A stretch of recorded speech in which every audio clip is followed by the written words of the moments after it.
ಇತ್ತೀಚಿನ ಸಂಚಿಕೆಗಳನ್ನು ಜಾಹೀರಾತಿನ ಕಿರಿಕಿರಿ ಇಲ್ಲದೆ ನೋಡಿ.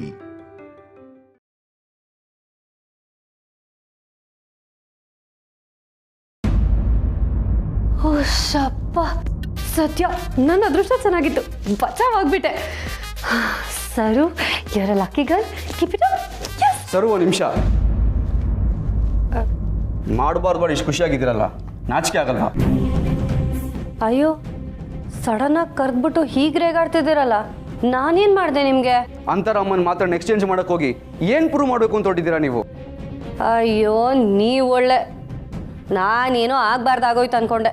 ಸರು, ನೀವು ಮಾಡಿರೋ ಕೆಲಸದಿಂದ ಅಂತರ ತೆಗೆನಾದ್ರೂ ಹೆಚ್ಚು ಕಡಿಮೆ ಆಗಿದ್ದಿದ್ರೆ ಅಪ್ಪ ಏನಾಗ್ತಿದ್ರು ಅಂತ ಸ್ವಲ್ಪನಾದ್ರೂ ಯೋಚನೆ ಇದೆಯಾ? ಅಪ್ಪನ ಜೀವನದಲ್ಲಿ ಆಟ ಆಡ್ಬೇಡ. ಅಪ್ಪ ಅಂತರಮ್ಮನ ಮೇಲೆ ಪ್ರಾಣನ ಇಟ್ಕೊಂಡಿದ್ದಾರೆ. ಲೀಲು ಅವರು ಅಪ್ಪಂಗೋಸ್ಕರ ಈ ಮನೆಗೋಸ್ಕರ ಏನೇನೆಲ್ಲ ಮಾಡಿದ್ದಾರೆ ಅಂತ ಗೊತ್ತಿದ್ರು ಅವ್ರ ಮೇಲೆ ಆರೋಪ ಮಾಡಕ್ ಕೊಟ್ಟಿದ್ಯಲ್ಲ, ನಿನ್ ಮನ್ಸಲ್ಲಿ ಏನಿದೆ? ಏನ್ ಮಾಡ್ಬೇಕು ಅಂತ ಹೊಟ್ಟಿದ್ಯಾ? ಬ್ರೋ ಕೂಲ್ ಸರು ಹತ್ರ ನಾನ್ ಮಾತಾಡ್ತೀನಿ, ನೀನ್ ಟೆನ್ಷನ್ ಆಗ್ಬೇಡ. ಪ್ರೇಮ್, ನಿನ್ ಹೆಂಡತಿ ಇಷ್ಟೆಲ್ಲ ಮಾಡಿದಾಳೆ, ಅವಳನ್ನ ಕ್ವಶನ್ ಮಾಡದೆ ಸುಮ್ಮನೆ ಇದೆಯಲ್ಲ? ಅದ್ ಹಾಗಲ್ಲ ಬ್ರೋ, ಸರುನ ನಾನು ಕೇಳೋಣ ಅನ್ಕೊಂಡೆ, ಅಷ್ಟರಲ್ಲಿ ಸರುನ ಅಪ್ಪ ಕರೆದ್ರು, ಅದಕ್ಕೆ ವೆಯ್ಟ್ ಮಾಡ್ತೀನಿ ಅಂತಿದ್ಯಾ? ಯು ಫೂಲ್, ಇವತ್ತು ಅವಳು ಮಾಡಿರೋ ಕೆಲಸದಿಂದ ಇಡೀ ಮನೆ ಒಡೆದೋಗ್ತಿತ್ತು. ಇವ್ರು ಬೈತಾ ಇದ್ರು ನೋಡ್ಕೊಂಡು ಸುಮ್ಮನೆ ನಿಂತಿದ್ದೀರಲ್ಲ. ಬೇಬಿ ನೀನ್ ಸುಮ್ಮನೆ ಇರು, ಅಣ್ಣ ತಪ್ಪೇನ್ ಕೇಳ್ತಿಲ್ವಲ್ಲ? ಅಂದ್ರೆ ತಪ್ಪಲ್ಲ ನಂದೇನಾ? ನಿಂದಲ್ದೆ ಇನ್ಯಾರ್ದು? ಮಾಡ್ದೆಲ್ಲ ಮಾಡಿ ಇನ್ನೊಬ್ಬರ ಮೇಲೆ ಎದಕ್ಕೋ ಬುದ್ಧಿ ಎಲ್ಲಿಂದ ಕಲ್ತಿದ್ದೆ ನೀನು? ಇದೆಲ್ಲ ಮನೆ ಹಾಳು ಬುದ್ಧಿ. ಬ್ರೋ ದಯವಿಟ್ಟು ಹಾಗೆಲ್ಲ ಮಾತಾಡ್ಬೇಡ, ಬೇಕಿದ್ರೆ ನಾನು ಇವಳಿಗೆ ಬುದ್ಧಿ ಹೇಳ್ತೀನಿ. ಏನ ಬುದ್ಧಿ ಹೇಳೋದು? ಯಾವ ವಿಷಯದಲ್ಲಿ ಬೇಕಿದ್ರು ಆಟ ಆಡ್ಬೋದು, ಆದ್ರೆ ಅಪ್ಪ ಅಂತ ಬಂದಾಗ ಮಗನಾಗಿ ನಾನು ಸುಮ್ಮನೆ ಇರಲ್ಲ. ನಿಮ್ಮ ಅಣ್ಣಂಗೆ ಸುಮ್ಮನೆ ಇರೋದಕ್ಕೆ ಹೇಳ್ತಿರೋ ಇಲ್ವೋ? ಬ್ರೋ ದಯವಿಟ್ಟು ಸ್ವಲ್ಪ ಸುಮ್ಮನೆ ಇರು, ನಾವು ಆಮೇಲೆ ಮಾತಾಡ್ಕೊಳ್ಳೋಣ. ರಾತ್ರಿ ಹೊತ್ತಲ್ಲಿ ನನ್ನ ನಿಲ್ಲಿಸ್ಕೊಂಡು ನಾಲ್ಗೆಗೆ ತೋಚದ್ನೆ ಬೈತಾ ಇದ್ದಾರೆ, ಅದನ್ನ ನೋಡ್ಕೊಂಡು ಸುಮ್ಮನೆ ಇದ್ದೀರಲ್ಲ, ನಾಚಿಕೆ ಆಗಲ್ವಾ ನಿಮ್ಗೆ? ಪ್ರೇಮ್, ನೀನ್ ಹೆಂಡತಿ ತುಂಬಾ ಓವರ್ ಆಗಿ ಮಾತಾಡ್ತಿದ್ದಾಳೆ, ಅವಳಿಗೆ ಬುದ್ಧಿ ಹೇಳು, ಇಲ್ಲ ಅಂದ್ರೆ. ಪ್ರಮೋದ್ ಸಾಕ್ ನಿಲ್ಸು, ನಾನು ಆಗ್ಲಿಂದ ಕೂಲಾಗಿ ಹೇಳ್ತಾನೆ ಇದ್ದೀನಿ, ಏನೋ ಓವರ್ ಆಗಿ ಮಾತಾಡ್ತಿದ್ಯಲ್ಲ. ಏನು ಈ ಮನೆಗೆ ನೀನು ಒಬ್ನೇ ಮಗ? ನಾನು ಈ ಮನೆ ಮಗನೇ. ಅಪ್ಪನ ಮೇಲೆ ನಿನಗೆ ಮಾತ್ರ ನನ್ನ ಪ್ರೀತಿ ಇರೋದು, ನನಗೂ ಪ್ರೀತಿ ಕಾಳಜಿ ಎಲ್ಲ ಇದೆ. ನಿನ್ ತರ ಪ್ರೂವ್ ಮಾಡ್ಕೊಂಡು ಓಡಾಡೋ ಅವಶ್ಯಕತೆ ನನಗಿಲ್ಲ. ಪ್ರೇಮ್, ನೀನ ರಾಂಗ್ ಅರ್ಜೆಂಟ್ ಮಾಡ್ತಿದ್ಯಾ? ನಾನು ಹೇಳೋದು ಕೇಳು. ಏನೋ ಕೇಳೋದು? ಕೇಳೋನಾಗಿದ್ರೆ ನೀನು ಮೊದಲು ನನ್ನ ಹತ್ರ ಬಂದು ಮಾತಾಡ್ತಿದ್ದೆ. ಒಬ್ಳೆ ನನ್ನ ಹೆಂಡತಿ ಸಿಕ್ಕಿದ್ದಾಳೆ ಅಂತ ಅವಳ ಮೇಲೆ ಎಗರಾಡ್ತಿರ್ಲಿಲ್ಲ. ಪ್ರೇಮ್, ಸಾಕ್ ನಿಲ್ಸೋ ನಿನ್ ನಾಟಕನ. ಹೆಣ್ಮಕ್ಳ ಹತ್ರ ಜೋರ್ ಮಾಡೋನು ಒಬ್ಬ ಗಂಡ್ಸ. ಪ್ರೇಮ್, ನಾಲ್ಗೆ ಮೇಲೆ ಹಿಡ್ತಾ ಇರ್ಲಿ, ಏನೇ ಅದು ನಿಮ್ಮ ಅಣ್ಣ. ಬಾರೇ ಬಾ, ಗಂಡನ ನನ್ನ ಮೇಲೆ ಚೂ ಬಿಟ್ಟು ಇವಾಗ ನಾಟಕ ಆಡೋದಕ್ಕೆ ಬರ್ತಿದ್ದೀರಾ? ಸರು, ನನ್ನನ್ನ ಕೆಣಕ್ಬೇಡ. ಅಂತರಾತೆ ಕೈ ಮುಗ್ದು ಇಲ್ಲಿಗೆ ನಿಲ್ಸು ಅಂತ ಹೇಳಿದಕ್ಕೆ ನಿನ್ನನ್ನ ಸುಮ್ಮನೆ ಬಿಡ್ತಾ ಇದ್ದೀನಿ. ಇಲ್ಲ ಅಂದಿದ್ರೆ ಅಯ್ಯೋ, ಗಂಡ ಹೆಂಡತಿ ಇಬ್ರು ಸೇರ್ಕೊಂಡು ನನ್ನನ್ನು ಮುಗಿಸೋದಕ್ಕೆ ಬರ್ತಿದ್ದಾರೆ, ಅದನ್ನ ನೋಡ್ಕೊಂಡು ನೀವು ಸುಮ್ಮನೆ ನಿಂತಿದ್ದೀರಲ್ಲ, ನೀವು ಒಬ್ಬ ಗಂಡಸ. ಪ್ರೇಮ್, ನಿನ್ ಹೆಂಡತಿಗೆ ಬಾಯಿ ಮುಚ್ಕೊಂಡ್ರ ಕೇಳು. ಏಜೇನೆ ಏನು ಹೇಳ್ದೆ ನೀಟಾಗಿ ಮಾತಾಡ್ಸಿ ಕಳ್ಸಿದ್ದಾರೆ ಅಂತದ್ರಲ್ಲಿ ನೀವ್ ಯಾರಿ ನನಗೆ ಹೇಳೋದಿಕ್ಕೆ? ಸರು, ಇರೋ ವಿಷಯ ತಿತ್ಕೊಂಡು ಒಪ್ಕೋ, ಸಮಸ್ಯೆನ ದೊಡ್ಡದು ಮಾಡಬೇಡ. ಪ್ರಮೋದ್, ಇದ್ದೇ ಲಾಸ್ಟ್ ವಾರ್ನಿಂಗು. ಇನ್ನೊಂದ್ಸಲ ನನ್ನ ಹೆಂಡತಿ ಬಗ್ಗೆ ಮಾತಾಡೋದಕ್ಕೆ ಬಂದ್ಯೋ ಏನೋ ಮಾಡ್ತೀಯಾ? ಏನೋ ಮಾಡ್ತೀಯಾ? ಹೊಡಿಯೋ ಪ್ರೇಮ್, ಬೇಡ. ಹೊಡಿತ್ಯಾ? ಹೊಡಿತ್ಯಾ?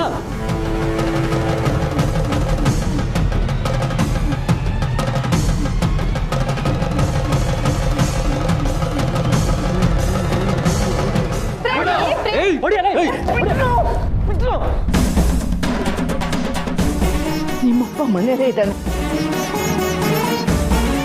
ಅವನೇನಾದ್ರೂ ಇದು ನೋಡಿದ್ರೆ ಏನಾಗುತ್ತೆ ಗೊತ್ತಾ? ರಾಮ್ ಬೆಳೆಸಿರೋ ಮಕ್ಕಳೇನೋ ನೀವು. ಬಾಯಿ ಮುಚ್ಕೊಂಡು ನಿಮ್ಮ ರೂಮ್ ಒಳಗೆ ಹೋಗಿ ಅಂತೆ, ಹೋಗಿ.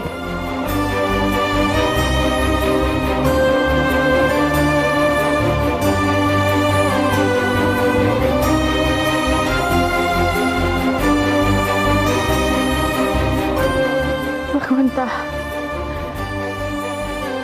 ಒಂದು ಸಮಸ್ಯೆ ಬಗೆಹರಿತು ಅಂತಂದ್ರೆ ಇನ್ನೊಂದು ತಂದಿಟ್ಬಿಟ್ಟಿಲ್ಲಪ್ಪ.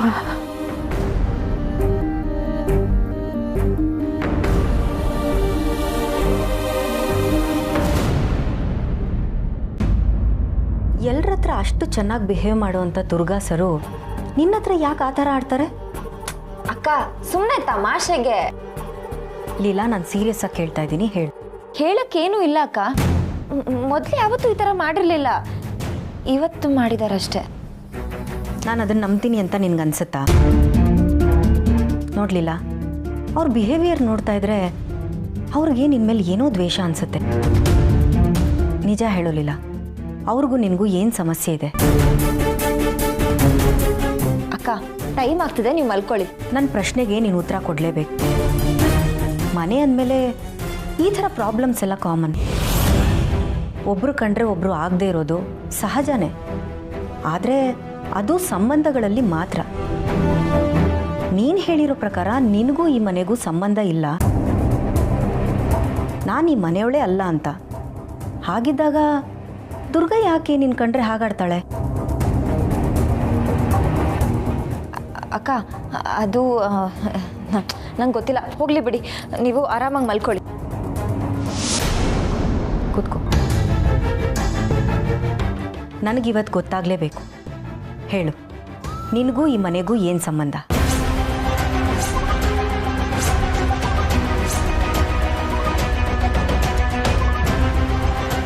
ಲೀಲಾ, ನಿನ್ನನ್ನೇ ಕೇಳ್ತಿರೋದು. ನಿನಗೂ ಈ ಮನೆಗೂ ಏನು ಸಂಬಂಧ? ದುರ್ಗನ್ಗೆ ಯಾಕೆ ನಿನ್ನ ಮೇಲೆ ಅಷ್ಟೊಂದು ದ್ವೇಷ? ಅಯ್ಯೋ ಅಂದ್ರೆ ಅಕ್ಕ ಬಿಡೋ ಹಾಗೆ ಕಾಣ್ತಿಲ್ಲ.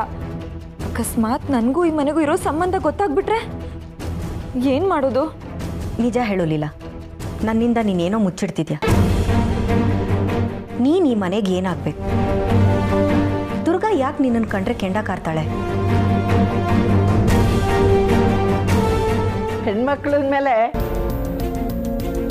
ಕಣ್ಣಿಗೆ ಹಚ್ಕೊಳ್ಳೋ ಕಾಡ್ಗೆಯಿಂದ ಹಿಡಿದು ಹಾಕೊಳ್ಳೋ ಬಟ್ಟೆವರೆಗೂ ಯಾವುದಾದ್ರೂ ಒಂದು ಜಗಳ ಇದ್ದೇ ಇರುತ್ತೆ. ಅದಕ್ಕೇನು ಕಾರಣ ಬೇಕಾ? ಕರೆಕ್ಟಾಗಿ ಹೇಳಿದ್ರೆ ಅಜ್ಜಿ. ಬನ್ನಿ ಕೂತ್ಕೊಳ್ಳಿ. ನೋಡಿ, ನಾನು ಹೇಳ್ಬೇಕಂತ ಏನು ಅನ್ಕೊಂಡಿದ್ನೋ ಅದು ಅಜ್ಜಿ ಹೇಳಿದ್ರು. ಅಮ್ಮ, ನಿಮ್ಮ ಮಾತು ನಂಬೋದಾ ನಾನು? ಅಯ್ಯೋ, ಅದ್ರಲ್ಲಿ ಸುಳ್ಳು ಹೇಳಕ್ಕೇನಿದೆಯಮ್ಮ? ರಾಧೆ ಮಾತೆ ಇದೆಯಲ್ಲ, ಜಗತ್ತಲ್ಲಿ ಏನು ಬೇಕಾದರೂ ಸೇರಬಹುದು, ಎರಡು ಜಡೆ ಮಾತ್ರ ಸೇರೋದಿಲ್ಲ ಅಂತ. ಮತ್ತೆ ನಾನು ಲೀಲಾ ಯಾಕೆ ಹತ್ರ ಇದ್ದೀವಿ? ದುರ್ಗಾ, ಸರು, ಲೀಲಾ ಎಲ್ಲ ಹಾಗೆ ಇರ್ಬೋದಲ್ವಾ? ಅಯ್ಯೋ ಅಕ್ಕ, ನಾವು ಈ ಕರ್ಪೂರದ ಗೊಂಬೆ ಸಿನಿಮಾದಲ್ಲಿ ಅಕ್ಕ ತಂಗಿರಿರ್ತಾರಲ್ಲ ಆ ಥರ ಅಲ್ವಾ ಅಜ್ಜಿ? ಹೌದಮ್ಮ, ನಿಜ. ಅಕ್ಕ, ಇದು ಹಳೆ ಸಿನಿಮಾ ಅಲ್ವಾ, ನಿಮಗೆ ಹಳೇದೆಲ್ಲ ಮರ್ತೋಗ್ಬಿಟ್ಟಿದೆ, ಅದಕ್ಕೆ ಗೊತ್ತಾಗ್ತಿಲ್ಲ. ಮನೆ ಅಂದಮೇಲೆ ಇದೆಲ್ಲ ಕಾಮನ್ ಅಲ್ವಾ ಅಕ್ಕ? ಇಷ್ಟು ದೊಡ್ಡ ಮನೆ, ಮನೆ ತುಂಬ ಜನ, ಎಲ್ಲರೂ ಎಷ್ಟು ಸಂತೋಷವಾಗಿರ್ಬೋದು. ಅದರಲ್ಲೂ ಲೀಲಾಗೂ ಈ ಮನೆಗೂ ಸಂಬಂಧನೇ ಇಲ್ಲ. ಅಂಥದ್ರಲ್ಲಿ ಈ ಮನೆ ಜನಗಳನ್ನ ಅವಳು ಎಷ್ಟು ಪ್ರೀತಿ ಮಾಡ್ತಾಳೆ. ಅದನ್ನು ಬಿಟ್ಟು ಹೋಗಿ ಹೋಗಿ ಪಾಪ ಲೀಲಾ ಮೇಲೆ ಈ ಥರ ಎಲ್ಲ ಮಾಡ್ತಾರಲ್ಲ, ತುಂಬ ದೊಡ್ಡ ತಪ್ಪು. ಅಕ್ಕ, ಇದನ್ನೆಲ್ಲ ನಾಳೆ ಮಾತಾಡೋಣ. ಟ್ಯಾಬ್ಲೆಟ್ಸ್ ತೊಗೊಂಡಿದ್ದೀರಾ ಅಲ್ವಾ? ನೀವು ಆರಾಮಾಗಿ ಮಲ್ಕೊಳ್ಳಿ, ಓಕೆನಾ? ಅಜ್ಜಿ ಬನ್ನಿ ಹೋಗೋಣ. ಹಾಂ, good night Leela. Good night ಅಮ್ಮ. Good night. ಆಯ್ತಮ್ಮ, ನೆಮ್ಮದಿಯಾಗಿ ಮಲ್ಕೊ.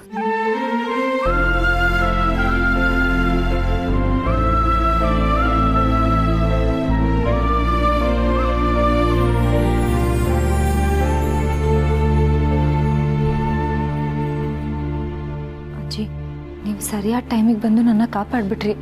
ಇಲ್ಲದೆ ಹೋಗಿದ್ರೆ ಅಂತರ ಹಾಕಿಂಗೆ ನಾ ಈ ಮನೆ ಸೊಸೆ ಅಂತ ಗೊತ್ತಾಗ್ಬಿಡ್ತಿತ್ತು. ಅದೆಷ್ಟು ಸುಲಭವಾಗಿಂತ ಮಾತಾಡ್ಬಿಡ್ತೀಯಲ್ಲಮ್ಮ ಲೀಲಾ ನೀನು. ಆದರೆ ನಿನ್ನ ಥರ ಎಲ್ಲರ ಮನಸ್ಸು ಇರಲ್ಲ.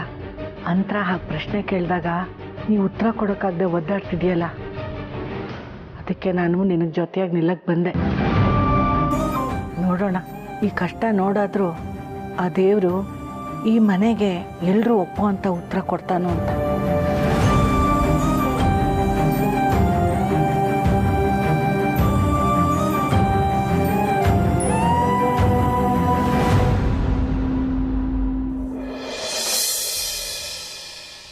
ಆ ಸರುವಿಂದ ಈ ಮನೆ ಮಕ್ಳಿಗೆ ಜಗಳ ಆಡೋಕ್ಕಾಗೋಯ್ತು. ಛೇ ಲಕ್ಷ್ಮಿ, ನಿಜ ಹೇಳು, ನಾನು ಕೇಳಿದ್ದು ತಪ್ಪಾಯ್ತಾ? ಆ ಸರು ಮಾಡಿರೋ ಕೆಲಸದಿಂದ ಏನಾದರೂ ಹೆಚ್ಚು ಕಮ್ಮಿ ಆಗಿದ್ದಿದ್ರೆ ಈ ಮನೆ ಉಳಿತಿತ್ತ? ಅಪ್ಪ ಸುಮ್ಮನಿರ್ತಿದ್ರ? ಅದು ನಮಗೆ ಅರ್ಥ ಆಗುತ್ತೆ ರೀ, ಆದರೆ ಸರು ಗೊತ್ತಾಗ್ತಿಲ್ವಲ್ಲ. ಅಣ್ಣ ತಮ್ಮ ಇಬ್ರು ಎಷ್ಟು ಚೆನ್ನಾಗಿದ್ರಿ, ಅದು ಯಾರು ಕಣ್ ಬಿತ್ತೋ ಏನೋ ಹೀಗೆ ಜಗಳ ಆಡ್ಬಿಟ್ರಲ್ಲ. ನಾನೇನು ಬೇಕು ಅಂತ ಮಾಡಿದ ಲಕ್ಷ್ಮಿ, ಹೀಟ್ ಆಫ್ ದ ಮೂಮೆಂಟಲ್ಲಿ ಆಗೋಯ್ತು. ನನಗೂ ಈ ಮನೆ ಬಗ್ಗೆ ಕನ್ಸರ್ನ್ ಇದೆ. ನನ್ನ ಮಗನ ಕೇಳೋದನ್ನ ಕೇಳಿದ್ದೀನಿ ಅಷ್ಟೇ.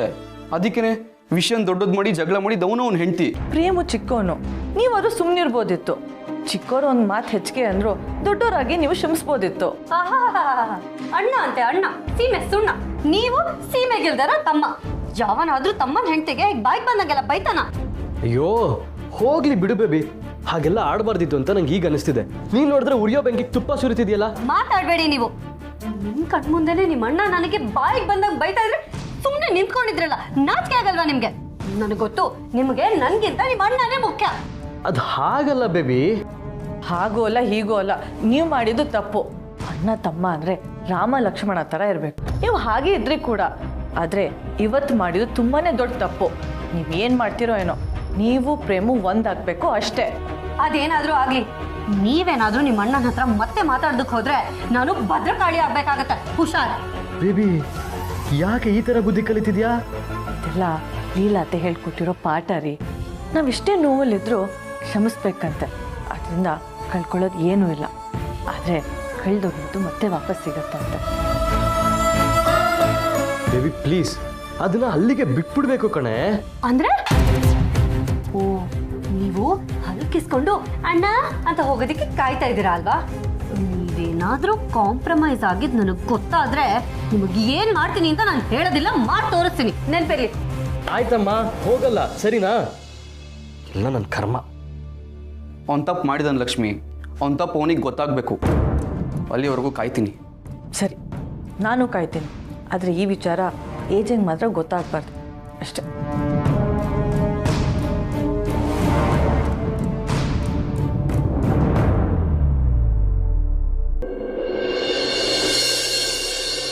ಕೂತ್ಕೊಳ್ಳಿ.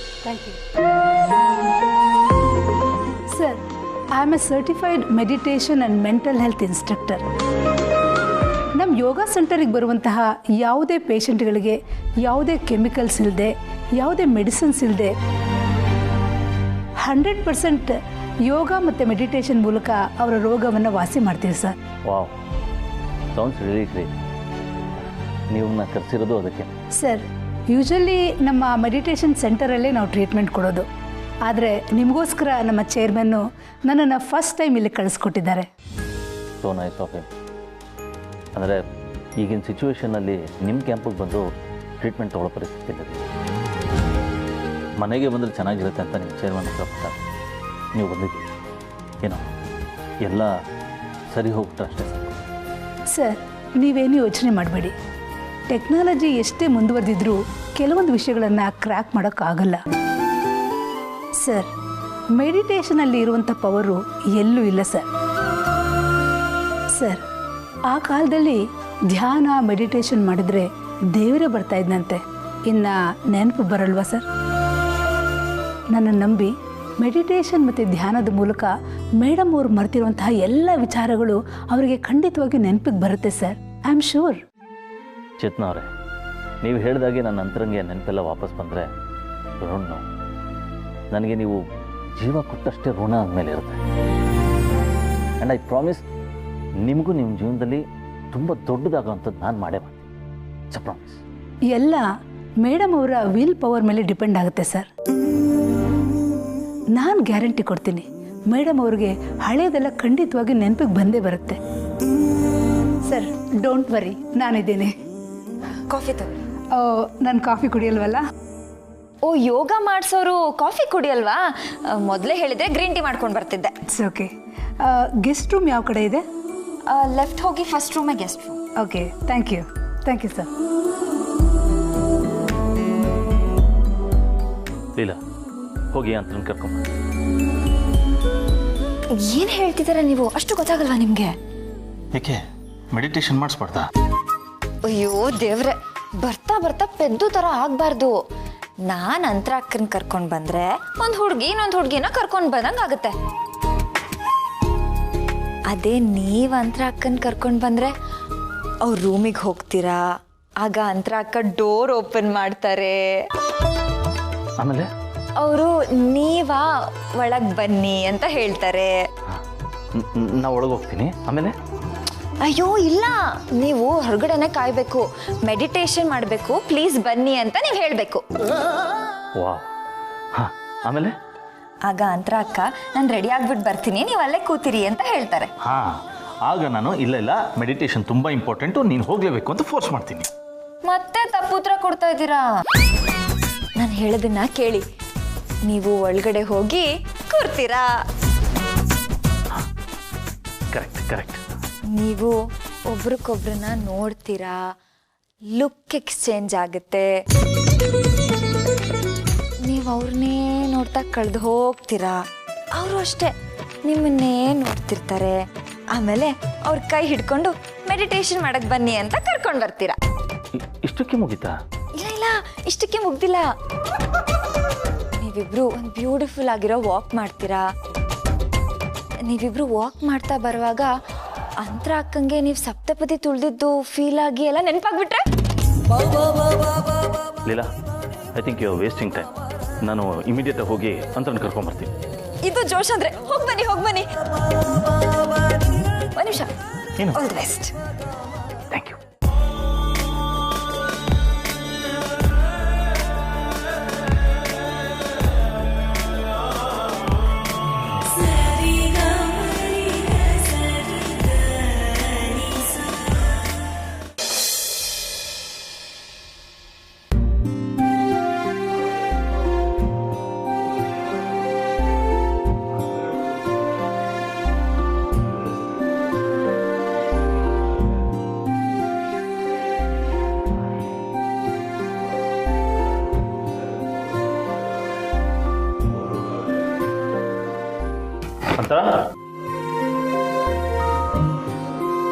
ಓ, ಮಲಗಿದಾರಾ?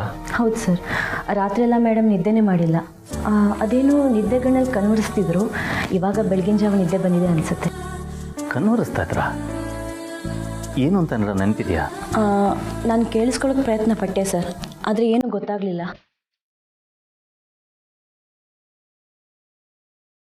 ಸರ್, ನಾನು ಹೊರಗಡೆ ಇರ್ತೀನಿ.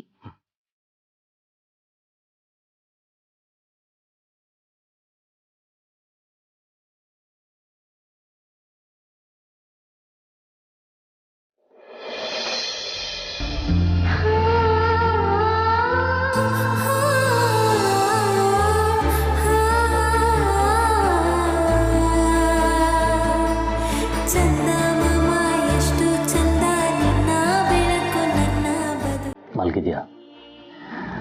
ನೆಮ್ಮದಿಯಾಗಿ ಮಲ್ಕೋ.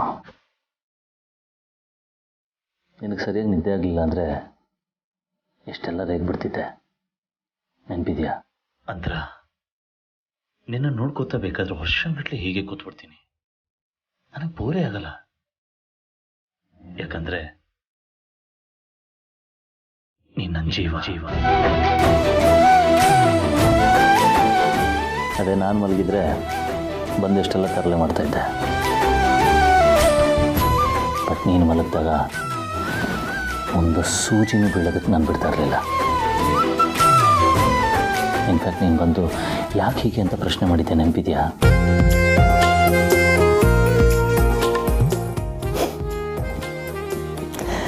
ನಾನು ನೋಡು, ನಿನಗೆ ನೆನಪಿದ್ಯಾ ಅಂತ ಕೇಳ್ತಾ ಇದ್ದೀನಿ. ನಿನಗೆಲ್ಲ ನೆನಪಿದ್ದಿದ್ರೆ ಇಲ್ಲಿರ್ತಿರ್ಲಿಲ್ಲ, ನೀನು ನನ್ನ ಜೊತೆ ಇರ್ತಿದ್ದೆ. ಓಹ್, ನೀನು ಮೆಡಿಟೇಟ್ ಮಾಡಬೇಕು, ಬಟ್ ನನಗೆ ಎದ್ದೇಳ್ಸೋಕ್ಕೆ ಮನಸ್ಸೇ ಬರ್ತಾ ಇಲ್ಲ. ಓಕೆ, ಒಂದು ಟೆಸ್ಟ್ ಮಾಡೋಣ. ನನ್ನ ಪ್ರೀತಿ ನಿಜ ಆಗಿತ್ತು, ನಾನೀಗ ಹೇಳ್ತಿರೋದು ನಿನಗೆ ಕೇಳಿಸಿದ್ರೆ ನೀನಾಗೆ ಎದ್ದೇಳಬೇಕು. Okay?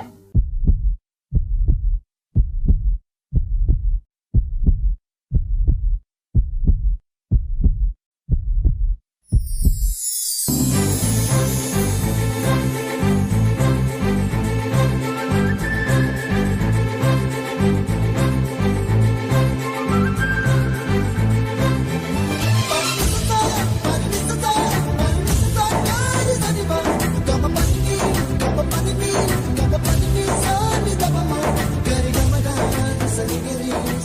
Okay that's okay, relax, ಗಾಬರಿ ಆಗ್ಬೇಡಿ ನೀವು ಪ್ಲೀಸ್. ಇಲ್ಲ, ಮೊದಲಾದರೆ ಗಾಬರಿ ಆಗ್ತಿದ್ದೆ, ಆದರೆ ಈಗ ಆ ಫೀಲ್ ಇಲ್ಲ. ಪ್ಲೀಸ್ ಕೂತ್ಕೊಳ್ಳಿ.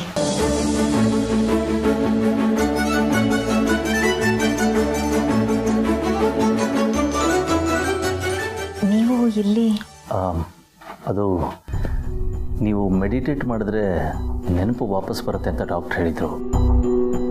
ಅದಕ್ಕೆ ಒಬ್ಬರನ್ನ ಕರೆಸಿದ್ದೆ. ನೀವು ಮಲಗಿದ್ರಲ್ಲ, ಎದ್ದೇಳ್ಸಕ್ಕೆ ಮನಸ್ಸಾಗಲಿಲ್ಲ. ಸೊ ನೀವು ಎದ್ದೇಳೋ ತನಕ ವೆಯ್ಟ್ ಮಾಡ್ತಾ ಇದ್ದೆ ಅಷ್ಟೇ. ನಾನು ನಿಮ್ಮನ್ನೊಂದು ಮಾತು ಕೇಳಲಾ? ಕೇಳಿ. ನನ್ನ ಬಗ್ಗೆ ಯಾಕೆ ನಿಮ್ಗೆ ಅಷ್ಟೊಂದು ಕೇರು? ನೀವು ಹೇಳೋ ರೀಸನ್ ನನಗೆ ತುಂಬ ಚೆನ್ನಾಗಿ ಗೊತ್ತು. ಆ್ಯಕ್ಚುಲಿ ಯಾರೂ ಇಷ್ಟೆಲ್ಲ ಕೇರ್ ಮಾಡಲ್ಲ. ಎಲ್ರಿಗೂ ಅವ್ರವ್ರದ್ದೇ ಆದಂಥ ಪ್ರಾಬ್ಲಮ್ಸ್ ಇರುತ್ತೆ, ಅವ್ರದ್ದೇ ಆದಂಥ ಕಮಿಟ್ಮೆಂಟ್ಸ್ ಇರುತ್ತೆ. ನೀವು ಅದನ್ನೆಲ್ಲ ದಾಟಿ ತುಂಬ ಕೇರ್ ಮಾಡ್ತಿದ್ದೀರಾ.